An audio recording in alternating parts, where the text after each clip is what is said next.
Farzandim sağlık üçün, yaxşı vaxt geçişi üçün, operasiyası üçün yardım etinler. İltimas, bizden kaçmasa Xudodan kaçsın. Hiç kim farzandi kasal bulmasın.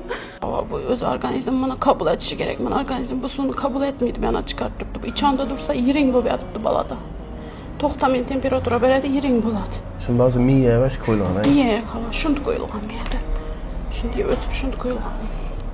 Şimdi su çıkar ekan miyede. Уже 200 grammadan çıkardı bu günde tazalama. Günde çıkar Ama su. gün rabotka etilib, dori yerilinib tozalanadi bu. Ne teşhis ediyoruz bunu? Tug'ma gidrosefaliya.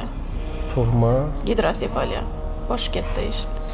Hacı abkemizin farzandları şimdi ahvalda ekan, 11 aylık ekanlar. Nur Hayat ekan adları, ilayim hayatı güzel olsun. $6.000 pul gerek ekan.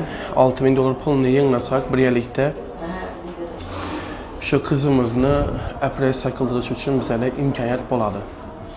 Qo'lingizdan kelsa yordam beringlar. Apikamning o'zini telefon nomerini qoldiraman, kartasini qoldiraman.